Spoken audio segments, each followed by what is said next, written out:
Thank you, please, don't. No, don't do that.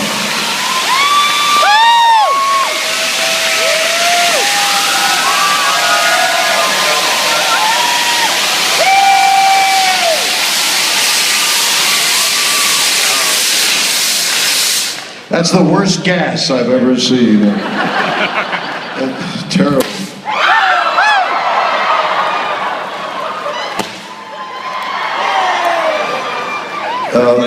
Oh dear, what am I going to do now? Yeah, okay.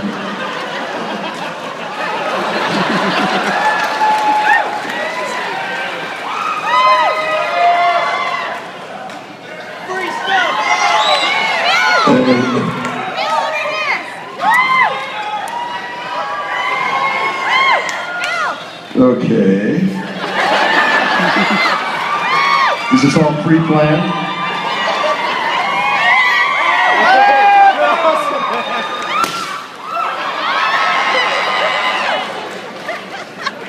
That is the dumbest thing I've ever heard.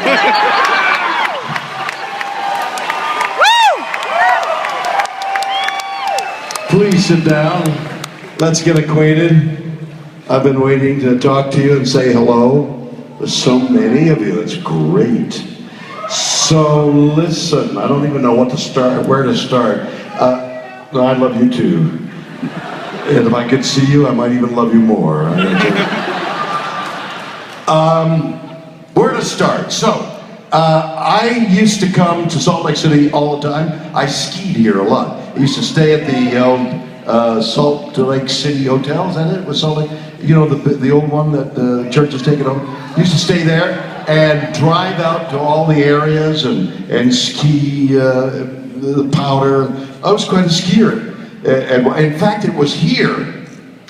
It was on one of the mountains here that a guy skied up to me. This was about 6-7 years after Star Trek. And everything, you know, I was doing other things. This guy skis up to me and he says, "Have you seen that bar down at the bottom of the hill?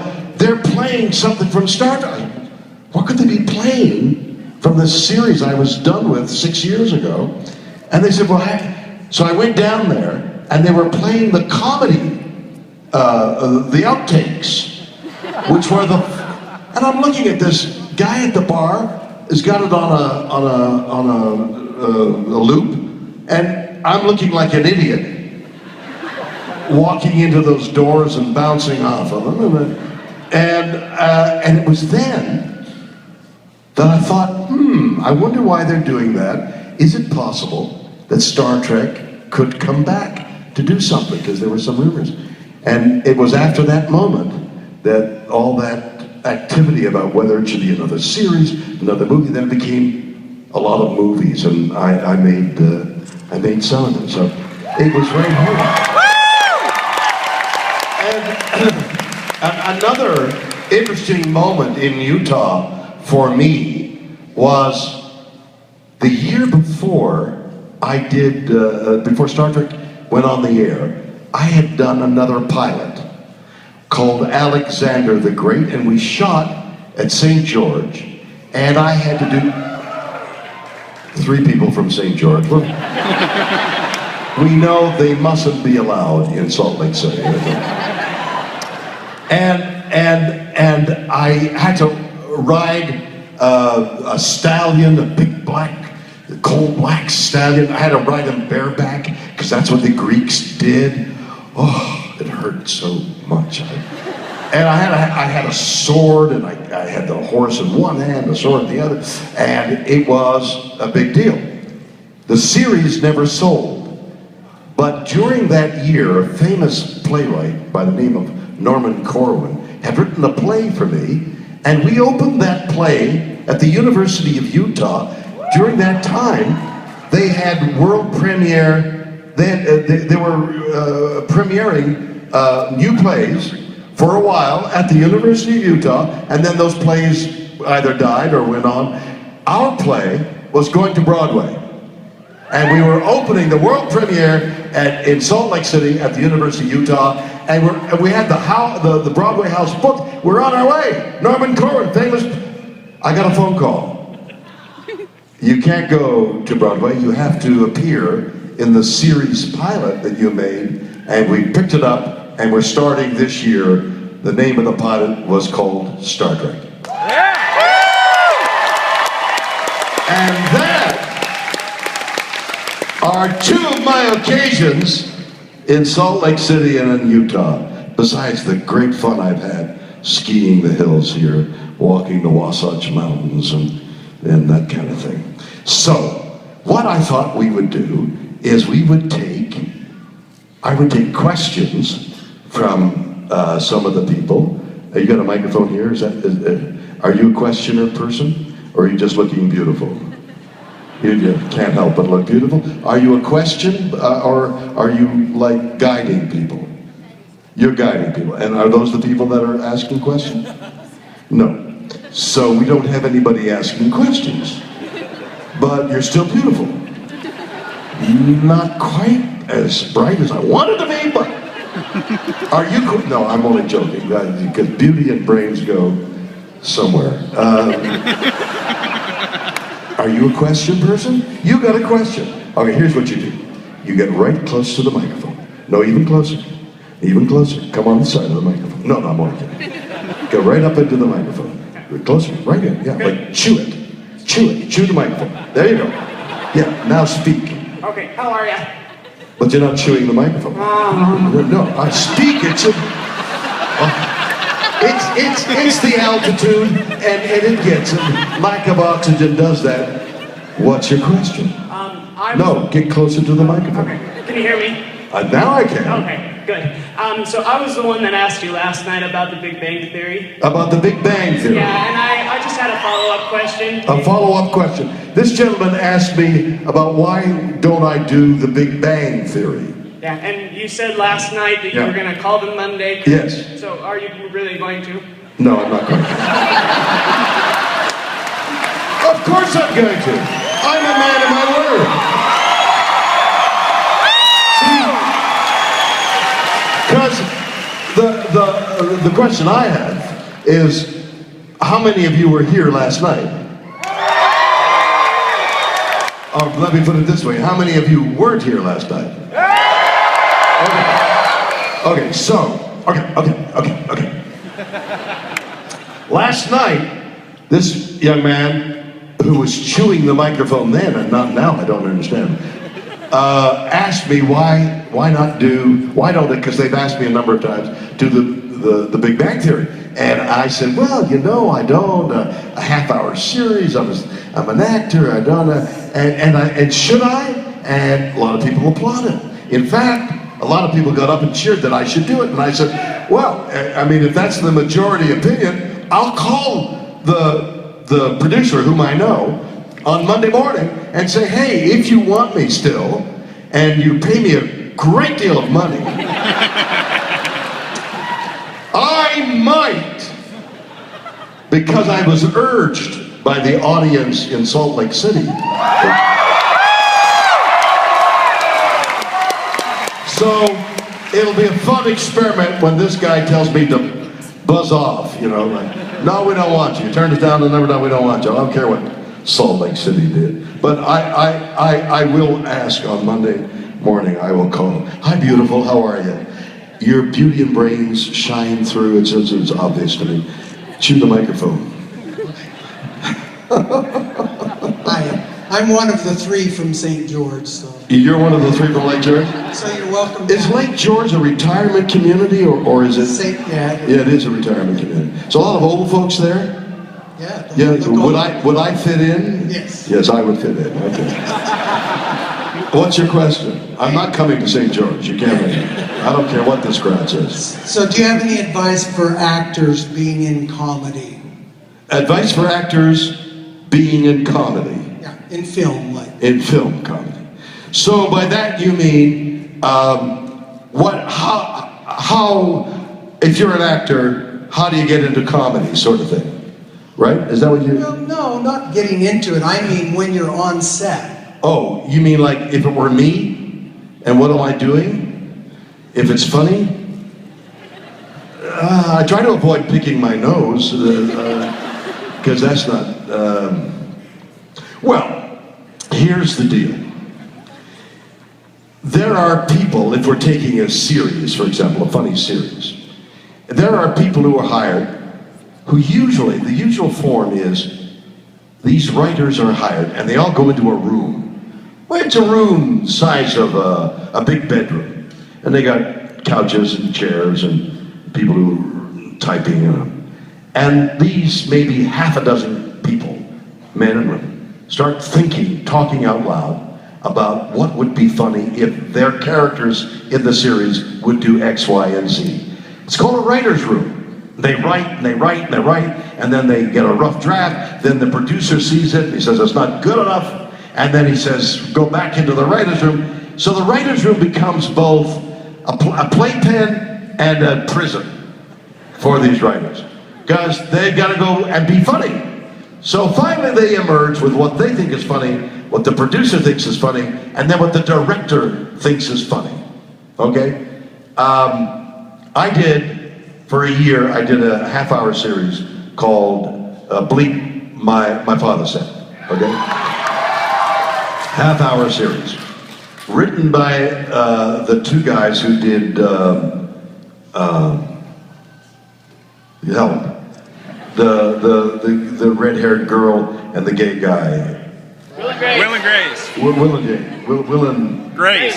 Grace. Will and Grace. So this team, thanks. See, I know that's what they do. You rely on the audience for help. You know.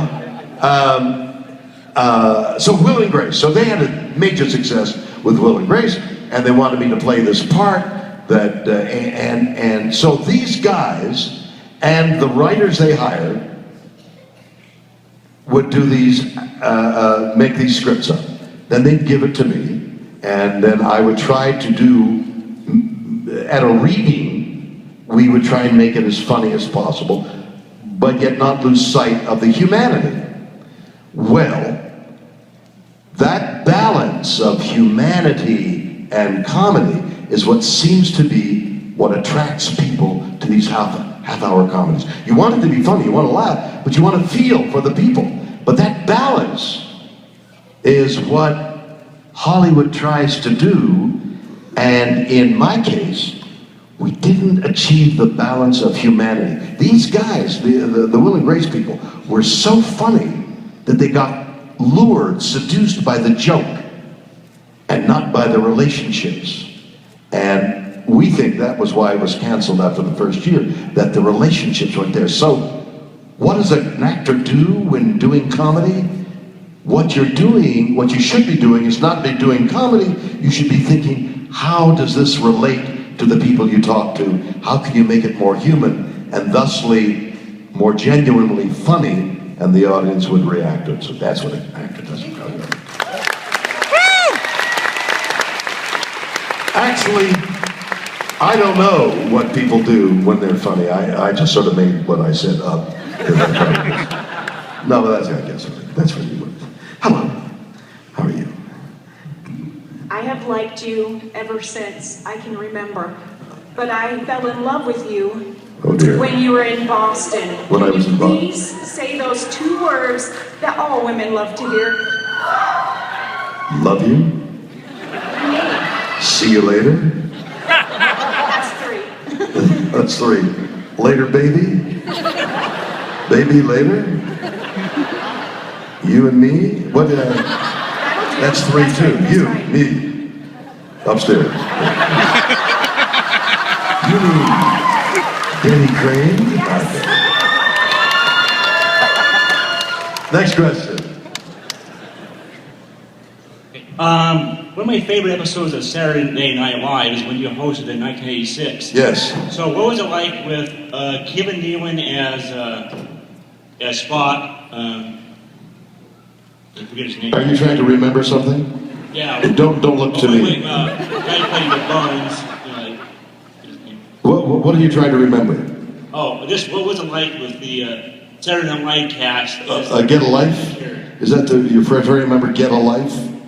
I'm trying to help you, man, but the stars of the Restaurant Enterprise, when it was the Saturday Night Live, but it was like Kevin Nealon was a Spock.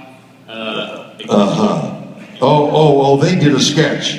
I wasn't there. I don't know. I thought that you may have been referring to the sketch I did some years ago, in which we kind of kidded people coming to a convention and saying, "Get a life." That was a later sketch, though. But yeah, it was. You know. All right, so Marriott Corporation. you've had your time.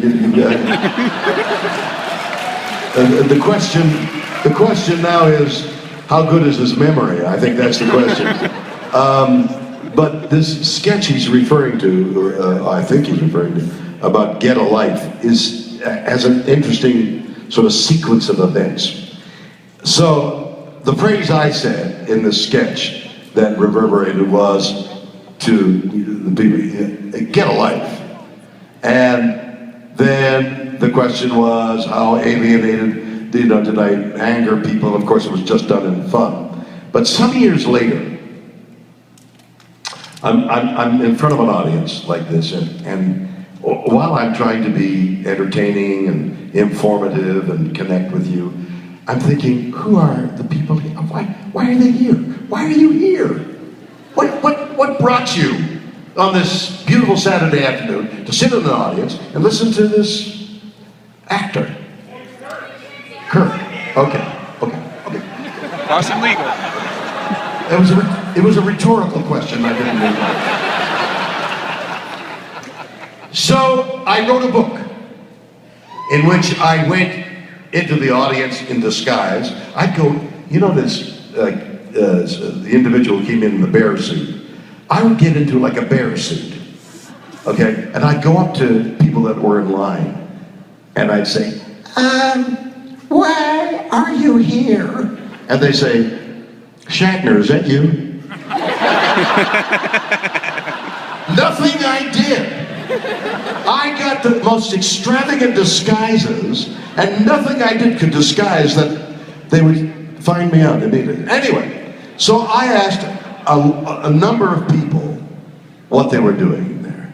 And even people, I asked a young man who was pathologically shy until he had his cat in his arms, dressed like Captain Kirk.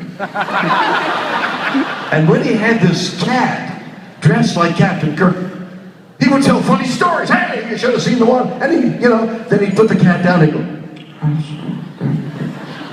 then he'd pick the cat up, and he'd be voluble. It was the most incredible transformation. He was there because it gave him courage to be sociable. Another lady, most strange person. She had multiple personalities, all of them Star Trek. When she needed advice, out comes Spock, and she talked like Spock. When she discussed something medically, she'd be DeForest Kelly. When she wanted to be handsome and rich, she did Sulu.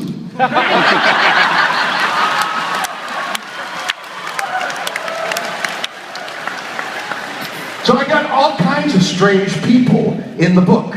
And the conclusion I came to in the book, Get a Life, is you come to see each other. You see old friends, and you bring up old acquaintances, and you see each other. You're there for the community. That's the conclusion I arrived at the book. And I thought, I thought they came to see me, but apparently they did. 2 years ago, I thought, I started to make documentaries 3-4 years ago. The Captains, I don't know whether you've seen it. Yeah. And a whole host of other documentaries. I'm having great fun directing and acting and writing them and sort of thing. So I thought I'd make a documentary about who comes to the convention. So I started filming. And I thought I'd find out the same thing I did in the book. No. It got deeper. This is what I found out in the documentary Get a Life, or we may have named it Fanatics. There were 2 people who were bidding for it, so you may see it as Fanatics or Get a Life. But what I found out was We're here because of mythology.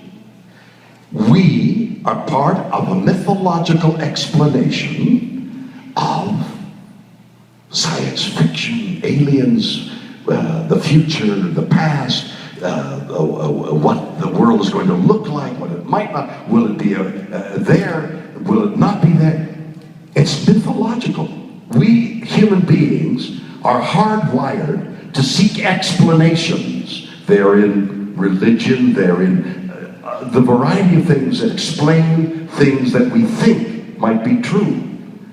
Mythology is the same thing. A Greek guy 2,000 years ago, 2,300-400 years ago, walking along sees a giant bone that we now know is a dinosaur bone. They don't know. They look at the bone and they invent a whole mythology of a land of giants. That was their explanation. The demigods of giants that warred with the gods on Mount Olympus, we theorize came from them finding these big bones, because we human beings hardwired to seek an explanation for anything we can't explain. We're here right now. We're indulging in the ritual of mythology. It is far deeper than you think. You're wearing the costumes, you're getting the autographs, you're taking the pictures, the ritual of mythology. So my documentary seeks to explain. But what a wonderful sort of community that we have. We're seeking the same explanation. I'm for it, yes.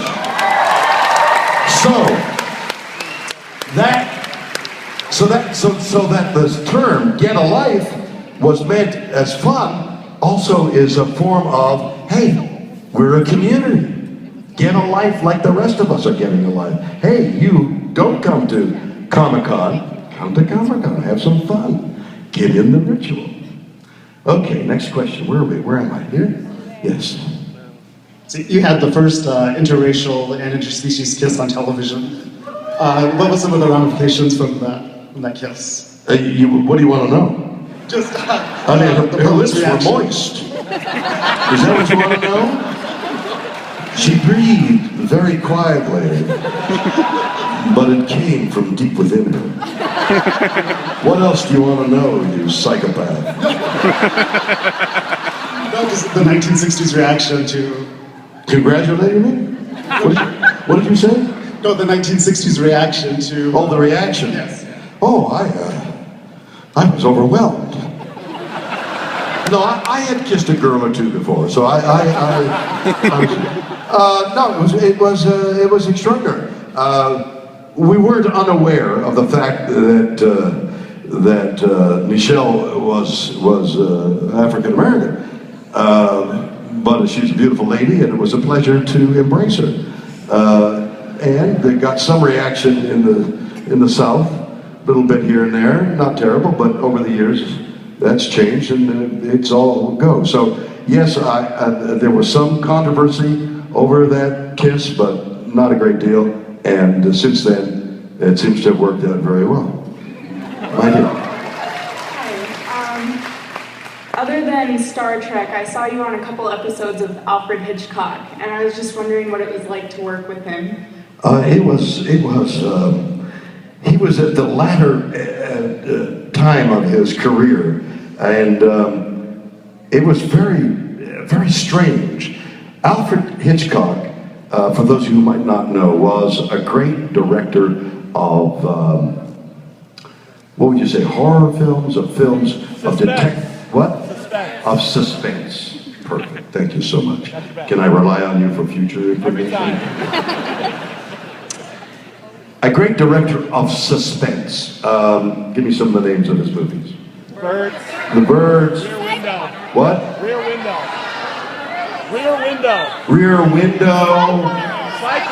Psycho. Okay, so you got the idea. So now, this whole group of people that surrounded Alfred Hitchcock decide they're going to do a television series. So they write these half-hour, were they half-hour or hour? Hour. They were hour. They start writing an hour series called the Hitchcock Half Hour, wasn't it? Yeah. No, it's Hawk Hour. Okay. And I got hired to do, I think, more than one. Yes? Yeah. Okay. One of the functions, the beauty of getting older, as against getting old, is memory fades. And all the terrible things fade, and the good things sort of remain, and that's your life. So, I worked with Alfred Hitchcock, the great director, but he was so meticulous. He had designed his films like an architect. There was one film he made from a stage play called Rope. The Rope, in which he gave himself the task, and I don't know why, that he wouldn't edit his film. In those days, the Mitchell camera had enough film for 12 minutes, like 11 minutes. So each one of his shots for that movie, they rehearsed and rehearsed and rehearsed. He would dolly in, he would dolly out, he would move into close-up, he'd back up into wide shot. He never cut for every 12 minutes. And then he'd go into a door, or he'd go into a chair, and it would go to black, and that would be his edit point. Then they would put more film in the camera, rehearse the next 12 minutes, which could take a week, and they'd move this camera, called the Rope. He plotted like architecture. His shots, what they would look like, where they came, was very mechanical. So that was his skill. He was a very mechanical director, and he directed his actors like that. Step over here, 3 steps, put the glass down there, and you were like an automaton. It didn't give the actor the sense of creativity, but you were a pawn in a master's game, chess game. Good. A pawn in a master's chess game. Okay? Okay.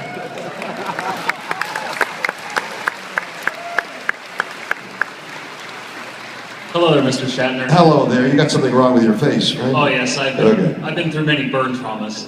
Turn around, let the people see you there. Is that a great makeup? That's a great makeup. Thank you very much. Did you do it?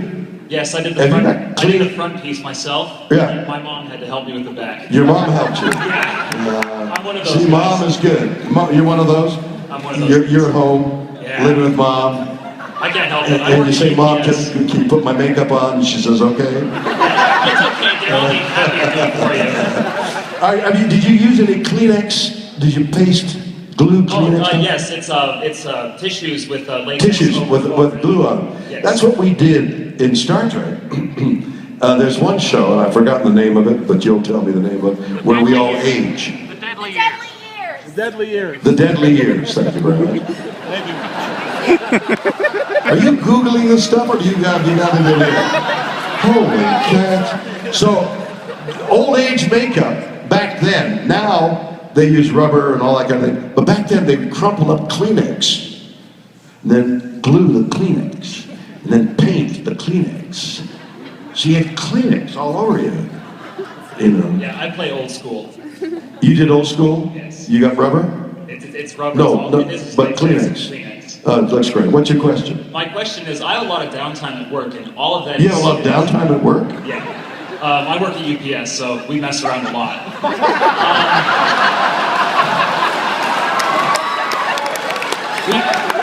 Is it true that any size box? I mean,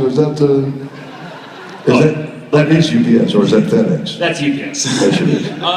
I get them mixed up.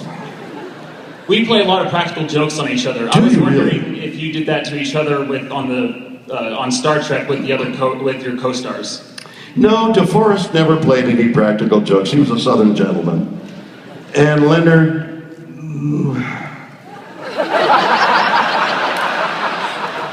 didn't play any practical jokes either. That left just Sulu. So I would play practical jokes. Yes, I did play practical jokes. Especially loved to play practical jokes on Leonard. Nimoy, he's very solid, you know, he's a very serious man, a very wonderful actor, a wonderful friend, very serious. Subject to a good practical joke. You get somebody who's really serious, you're going to screw them up really bad with a good practical joke. The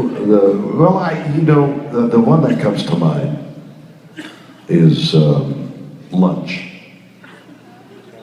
You know, you work from 6, 7 o'clock in the morning, and then you work to 8, 9 o'clock in the evening. The only time you can eat is lunch. So when the assistant director says lunch, everybody runs for lunch. Time to go. And then when we shot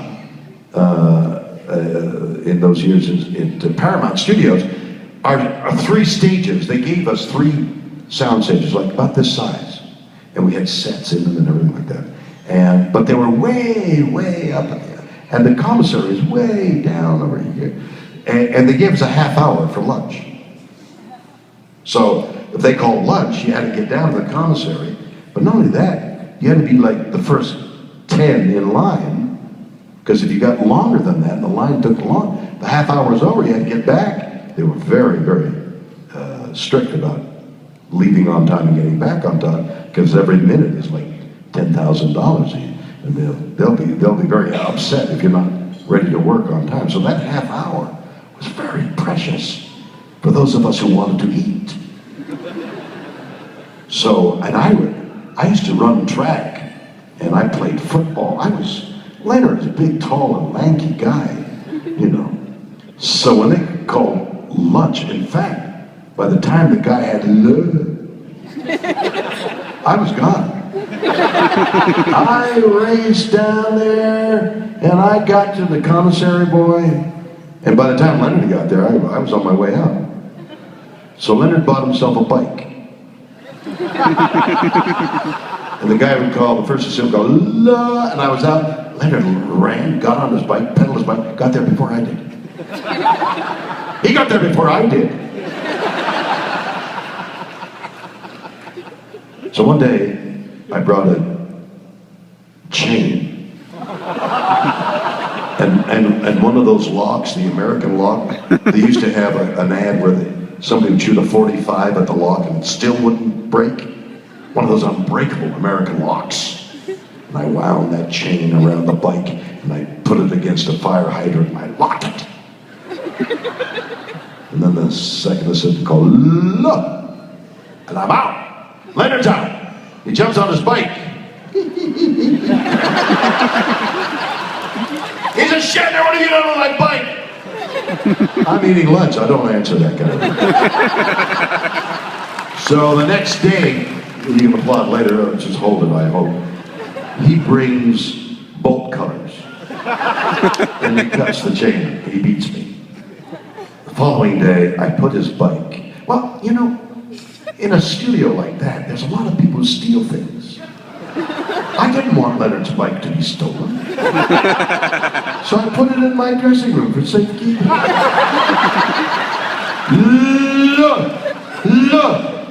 Look. I'm out. Leonard's out. Where's my bike, Shatner? Leonard's in my dressing room. Goes to the dressing room to get his bike. I didn't tell him. I had my 2 Dobermans in the It ended one day when I put the bike up in the ceiling. And I had the lighting guys train searchlights on it. And when they called lunch, the stage went black, the searchlights went up. And I said, there's your bike, Nimoy!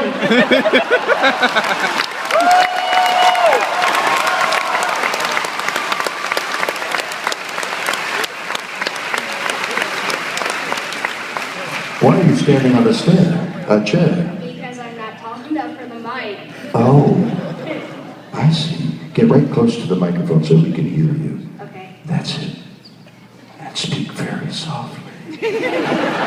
No, yell at me so we'll hear it, so everybody will hear your question. with your little black hat on. You look great with that black costume on. Well, I had a helmet, but I don't know where it went.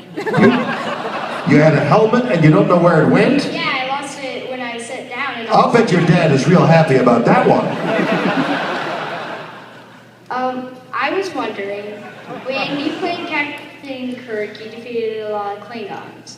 But do you think you could win a battle for you? Absolutely! What are you talking about? Fight! Fight until they drop.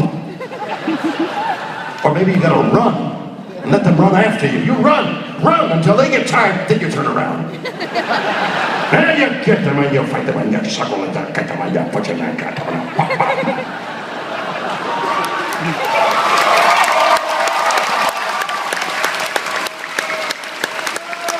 Somebody find that young man's helmet!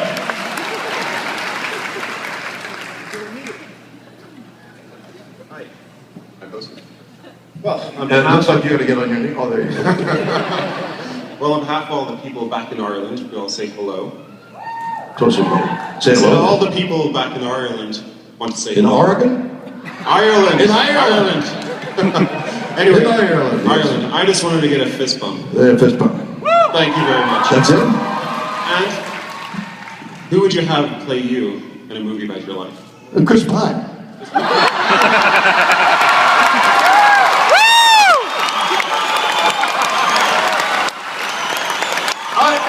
I was in your country a couple of years ago, and some of you may know, I love horses, and I ride horses a lot. And so one of the great joys, Ireland is the place where horses are. So my wife and I decided we'd see a little of Ireland by renting a horse and going around in the countryside.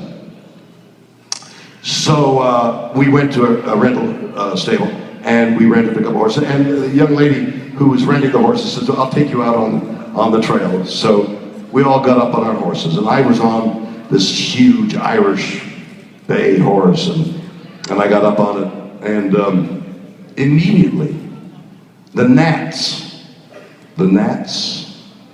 surrounded me, like that young man's black thing.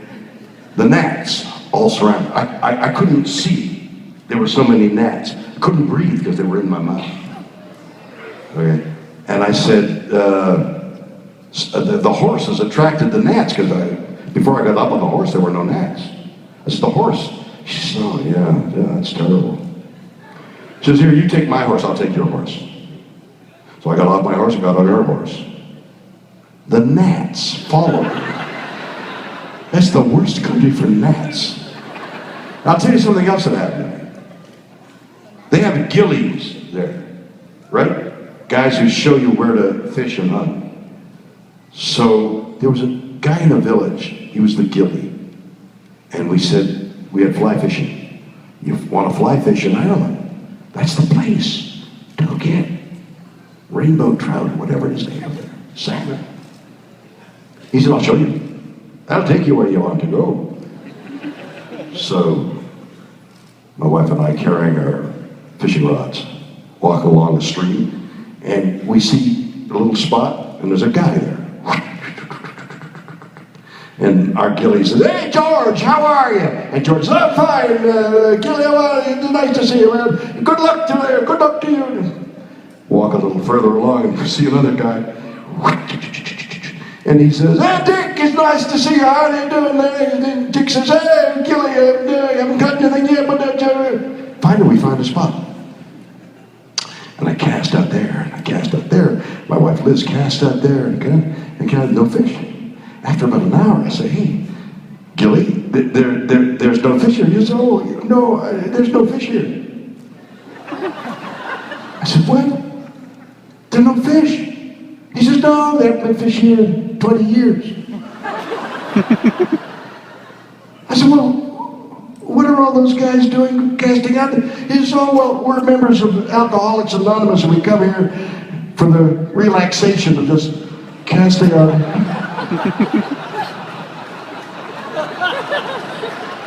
The British, when they occupied Ireland, cut down all the trees for sailing ships. Okay? British. That's okay. That's all right.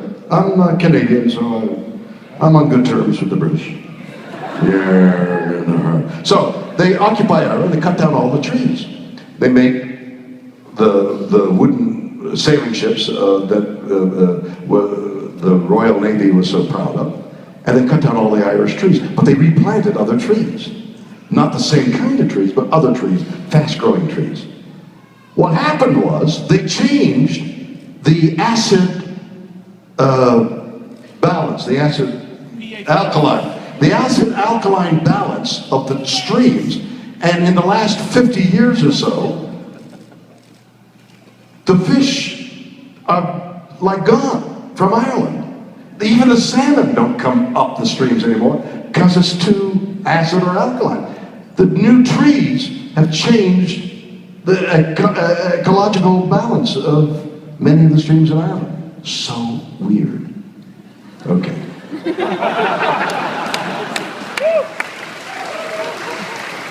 That's nice. Hello. Hi. Baha'i? So I. What do you got behind you? What? What have you got behind you? My wings. Oh, wings. Okay. Yeah, I good. made them myself. Really good. Well, thanks. But they're black. What, from what? They're black wings. No, that's Aren't you a weird. little afraid of being followed by black? I'm an angel, I don't have to worry about that. But black angel. Does that worry you at all? No, I'm good. Run up and down here a little minute. Let me see your black wings. But just take a few steps in. You realize you're the only person I would run for, right? Oh, say that again? You're the only person I would run for on You and command. me, baby. Oh. Beautiful. Got it. I thank you for that. So, at Phoenix Comic-Con a couple months ago, Vic Mignogna premiered Star Trek Continues, the first episode, and he said he consulted with you on how to stay true to the original show, and I was wondering what you thought of the final product, or their attempts to kind of stay true to the original versus the reboots. Please. What did she say? Simply now. Okay. Slowly. So, Vic Mignogna, Who? he said he talked to you. Who? He's a voice actor. He played Kirk in Star Trek Continues. It premiered a couple months ago. Okay, I got you. All right. Yeah. I was wondering what you thought of their efforts to stay true to the original story. Oh, you want to know, that's the sort of, dare I say, cheap version of Star Trek. You can dare to say that, yeah. I wouldn't say that to him, but don't tell all that. So I was wondering... And you want to know how true the version is? Yeah, I was wondering what you thought of it. You know, I haven't seen it. Have you seen it? I have. And what do you think? I thought it was pretty fantastic. Well, so did I. Tell him that. Next question. Bill, this will be the last question. This will be the last question. I'm sorry. This better be a good question, boy. I'll try. Boston Legal is my favorite TV show of all TV. Thank you. And I just would like if you could share your best memory from filming Boston Legal. Well, Boston Legal is my favorite, one of my favorite shows too.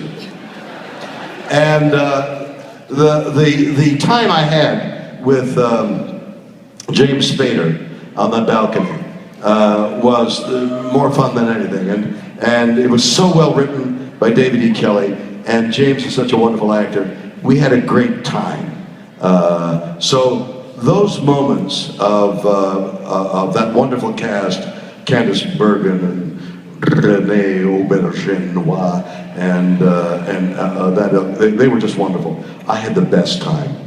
The only drawback for me was that studio was in rush hour, a 2-hour drive in rush hour to get to the studio. So if I was going to be there at 6 in the morning, I had to leave 4:30 in the morning. And getting back was another 2 hours. It was a 4-hour round trip if it was rush hour, unless we worked very early and worked very late, and then it was fairly clear. So when it was over, it was like one of the great jobs any actor could have, but the difficulty of getting to the place was so onerous, I kind of breathed a sigh of relief, although the next year when I did Believe My Dad Says, I rode my bike to the studio. It was so close.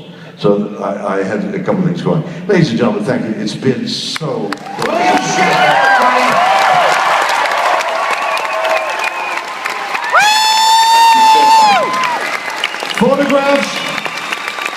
Photographs and autographs coming up.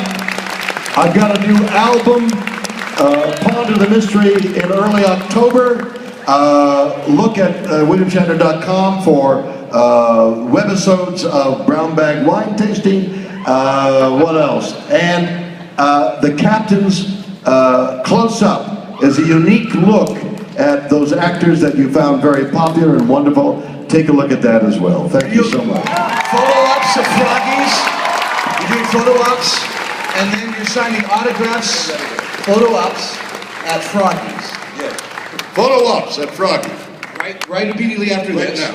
And then Signing. signing. Thank you. Much signing. William Shatner, everybody!